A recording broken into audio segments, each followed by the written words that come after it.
da espada? Olá, pessoas, tudo bem? Vamos falar sobre a proclamação da República no Brasil. 15 de novembro de 1889.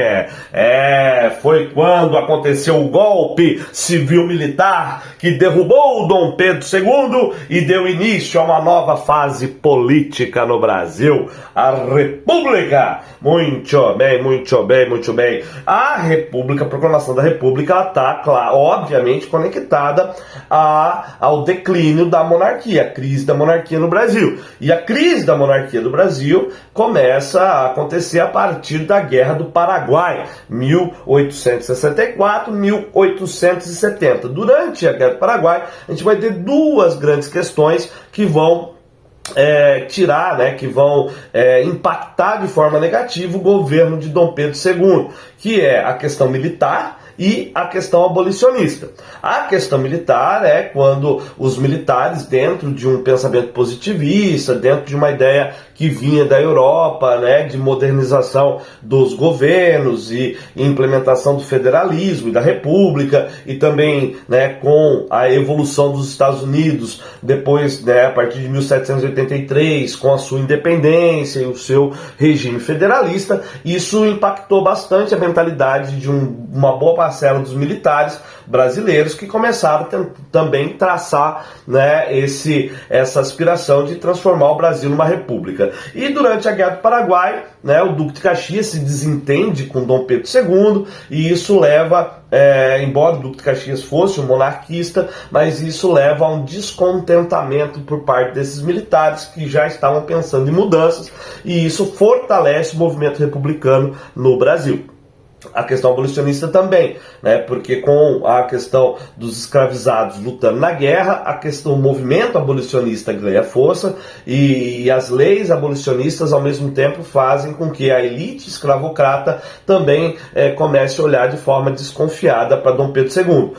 Então a questão abolicionista também drena a popularidade de Dom Pedro II. E uma terceira questão que acontece lá na Itália, não tem nada a ver com a Guerra do Paraguai, que é a questão religiosa, que é a questão da unificação italiana e a questão romana, e a igreja entrando em atrito com a maçonaria lá na Europa. Então é emitida a bula Sílabus, exigindo que os países católicos rompessem relações com a maçonaria, o que era um problema para Dom Pedro II, porque ele era maçom, e aí ele fez a Cátia cega, não mandou cumprir, nem descumprir a bula Sílabus, mas a igreja começou a pegar pesado, atacando a imagem de Dom Pedro II, fazendo com que ele perdesse popularidade. Então, essa, em resumo, é a crise da monarquia. E aí, obviamente, não houve resistência. No dia 15 de novembro de 1889, foi proclamada a República. E lembre-se, esse movimento é um movimento elitista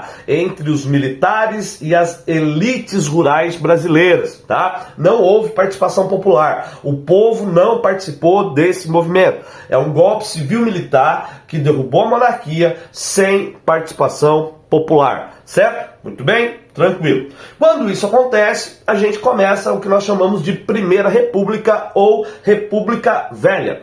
A República Velha ela é dividida, por sua vez, em dois momentos. Primeiro momento, República da Espada, 1889 a 1894. E o segundo momento, República Oligárquica, que vai de 1894 a 1930, e acaba com a Revolução de 30 e a chegada de Getúlio Vargas no poder, dando início à Era Vargas. Mas vamos falar agora da República da Espada, 1889-1894, Quem fez a movimentação para a proclamação da República foi o Marechal Deodoro da Fonseca e o Marechal Floriano Peixoto, que eram as principais lideranças, certo? Então houve o golpe, o Marechal Deodoro assume de forma provisória. No dia 21 de dezembro de 1889 acontecem as primeiras eleições e essas eleições ratificam o Marechal Deodoro na presidência do Brasil. Então, nosso primeiro presidente da República foi o Marechal Deodoro da Fonseca e o vice foi Floriano Peixoto, Marechal Floriano Peixoto. E aí a gente tem, né, dá início então à movimentação do Marechal Deodoro. Marechal Deodoro, ele tem que se preocupar com várias questões, né, criar os símbolos nacionais, estabilizar a economia do Brasil e organizar, né, a política partidária e política administrativa no Brasil, tá? Aí a gente vai ter alguns problemas, né? A questão dos símbolos nacionais, eu vou fazer um vídeo específico sobre isso que é muito interessante, tá? Vou fazer, depois eu faço um vídeo específico sobre a criação dos símbolos nacionais. A questão econômica já foi um problema para o Marechal Deodoro, né? Porque ele vai colocar como ministro da Fazenda, ministro da Economia, o Rui Barbosa. E o Rui Barbosa era um intelectual brasileiro extremamente reconhecido, capacitado, só que ele faz um projeto muito ambicioso para que o Brasil, né, se desenvolvesse economicamente. E isso significava emitir notas de dinheiro, isso significava fazer empréstimos, os quais ele se apoiava na ideia de que o Brasil iria rapidamente começar a crescer a sua riqueza, o seu produto interno bruto, e isso iria fazer com que o dinheiro não desvalorizasse e ele conseguisse pagar rapidamente as dívidas. Só que isso não aconteceu, e aconteceu a crise do encilhamento, tá? O Brasil teve uma alta inflacionária, o dinheiro perdeu valor, você tem um aumento da crise econômica. Então, logo no começo, o Marechal Deodoro já toma, né, essa bucha de um plano econômico desastroso elaborado pelo Rui Barbosa. E isso faz com que as pessoas comecem a olhar de outra forma para o Marechal, crescendo a oposição em relação a ele. E o Marechal Deodoro, ele era monarquista, tá? Ele era monarquista, ele aceitou a república por motivos aí, né, que envolve a questão da manutenção do poder e tal, mas ele ainda se conservava muito próximo da monarquia. E aí o que aconteceu? Ele tinha uma ideia de república muito autoritária, muito centralizada na figura dele. E o Congresso, né, os deputados e senadores já tinham uma ideia de uma república mais federalista, com mais autonomia dos estados, né, e não tão centralizada na figura do Marechal. E com a crise econômica, isso motivou a oposição por parte do Congresso. E o Marechal resolveu fechar o Congresso, certo? E isso faz com que, né, os políticos da elite rural brasileira se aproximem da Marinha, que tinha sido deixada de fora do poder, e acontece a primeira revolta da Armada, né, onde os navios de guerra da Marinha ameaçam bombardear a cidade do Rio de Janeiro, exigindo, né, a renúncia de Deodoro. E Deodoro renuncia em 1891, ano que tinha sido lançada, que tinha sido promulgada a nossa primeira Constituição. O Marechal tinha acabado de sair do governo provisório, entrado no governo constitucional, né, e foi deposto, né, ele renunciou.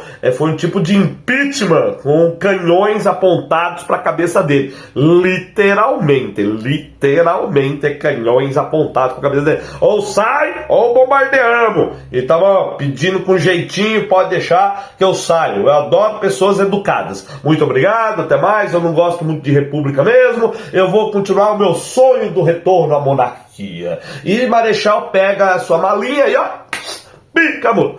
E o Marechal Floriano assume a presidência. Agora, falar um pouquinho da Constituição de 1891. A primeira Constituição republicana do Brasil. Ela trouxe uma série de transformações muito interessantes, tá? Primeiro, começando com a questão da separação entre Estado e Igreja, criando a ideia do Estado laico. Segunda questão, federalismo, né? Ainda estava definindo que tipo de federalismo, mas o federalismo foi implementado. A tripartição dos poderes, né? Com a separação e a isonomia entre poder executivo, legislativo executivo e judiciário, né? Inclusive no executivo já estabelecendo os mandatos, né? Então, por exemplo, os deputados tinham mandatos de 3 anos, os senadores tinham mandatos de 9 anos e o presidente da República o mandato de 4 anos, certo? Então, isso estabelecido pela Constituição.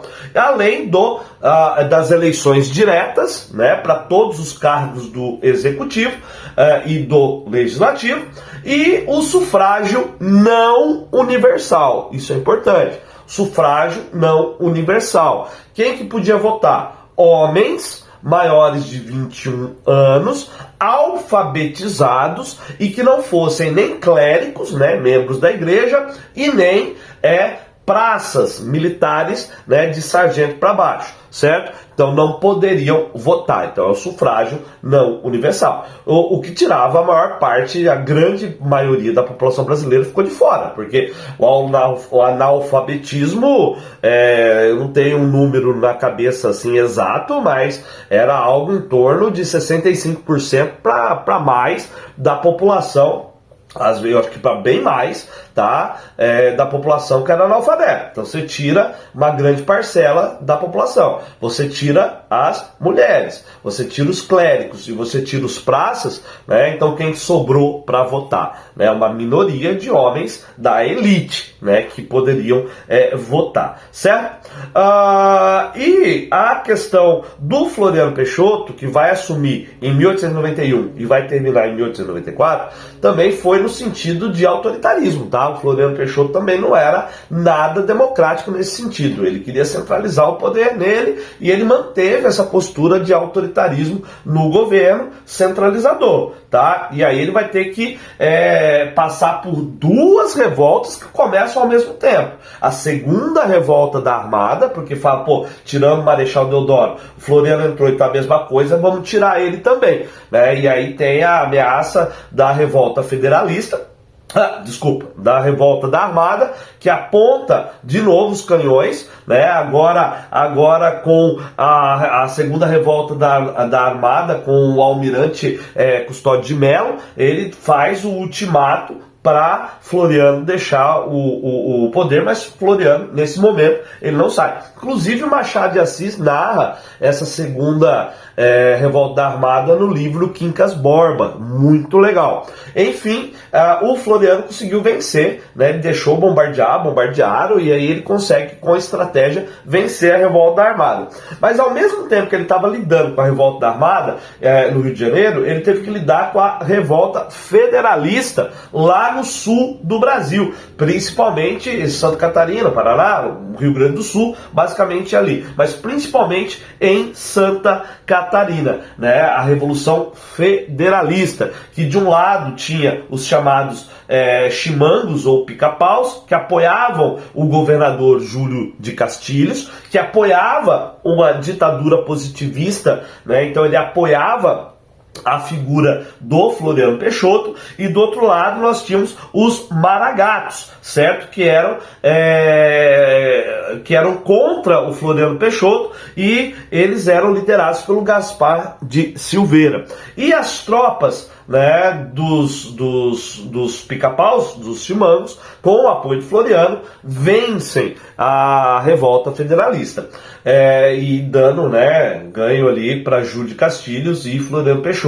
Inclusive muda-se nesse momento, né, o nome da capital de Santa Catarina de Nossa Senhora do Desterro ou Desterro para Florianópolis, certo? Nesse sentido. E o Floriano Peixoto, ele recebe a alcunha, por ter vencido as 2 revoltas, de Marechal de Ferro. E ele termina o mandato, e no final do mandato dele, ele não insistiu para continuar, certo? Ele até apoia a candidatura de alguns civis, no caso o Prudente de Moraes, e nas novas eleições, né, eleito o primeiro presidente civil do Brasil, que é o presidente Prudente de Moraes, dando início então ao que nós vamos chamar de República Oligárquica. Mas isso é história para uma outra aula, beleza?